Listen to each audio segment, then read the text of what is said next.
So I'm going to show you some security and setting features on Zoom that might be helpful for you as part of setting up your virtual classrooms. So I talked a little bit about some of the security features previously, but I wanted to show them to you again. So I like to have a waiting room, especially because I usually see kids back to back for office hours. And that way, if I'm running a little bit late with back to back appointments, then they're waiting for me. I think I figured out how you can send a message to your waiting room. And I can also send kids back to the waiting room if for some reason they come early and it's not their time. So that is nice because you also have to admit kids so you know who has shown up and you can take attendance. The other option that is a little bit harder is if you go right into class and you're kind of sharing your video and your screen, you could miss people. So something to think about the setup of your class and how you typically start your class, whether or not you want to have a waiting room or have kids just jump right in and join class. So Zoom has it set up that they require a passcode for new meetings, instant meetings, personal meeting room, etc. And that is part of their security features to make it more secure for us. So when I schedule a meeting, I like to start the video with my video on as the host and the participants' video.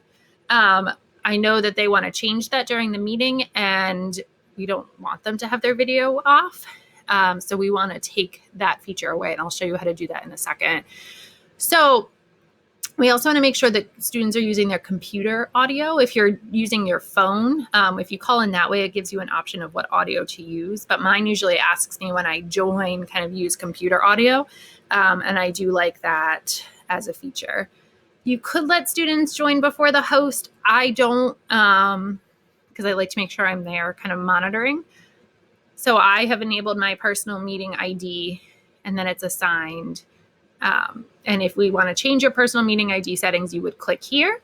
And I have another video that shows you how to do that. So I also want to use my personal ID when scheduling a meeting so that it is linked to that. I also am going to do a personal meeting ID when I start an instant meeting, if that'll go. And so if I'm doing an instant meeting, starting something right away, I will require a passcode. I'm going to turn that on. So here is an option. It's up to you if you want to use this. If you like the chance for students to small talk at the beginning, you want to make sure this is gray and off. If it were kind of a bigger meeting where you wanted kids to just come in quietly, you can mute participants upon entry. I don't think that that's necessarily super helpful, but it's up to you if you think you don't need that. This upcoming meeting reminder is helpful. I have desktop notifications going for it. I also have it going on my phone Zoom, and sometimes they go to my Fitbit, so I get a lot of notifications, but that is really helpful, kind of like your meeting starting in a couple of minutes if you're all virtual for the day. So here are some things to think about for in the meeting. So we don't need to encrypt it. So here is an option about allowing participants to send messages visible to all participants. So we have some kids who really struggle with this. We do want to prevent participants from saving the chat. So I don't want participants to be able to send a private message to another participant. I want them to be able to message me, and I will show you how to do that in the Zoom features. I don't need my chats auto-saved. That's helpful if you're kind of doing like more of a webinar or something where you need them to have that information. It's much more interactive. So I have it set so I get a notification when somebody joins also. So I don't need it for my students to hear, but I like to hear it. So I know to let people in out of the waiting room. I don't need to have people record their voices.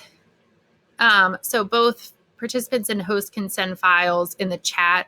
That's helpful if you need to send somebody kind of a resource, but through Google Drive or Google Docs, you can just have them share a link. So we don't need any feedback to Zoom, an end of meeting experience survey, because who knows what kids are going to say. If you want to always see your meeting controls, you could have this open. I guess I don't have the right Zoom. Maybe I do, but this could be helpful if you need to see your toolbar all the time. I have it enabled so I show my Zoom windows during my screen share so I can still see what's happening. And in terms of screen sharing, I'm going to make another video and talk about the screen sharing and annotated piece. All right.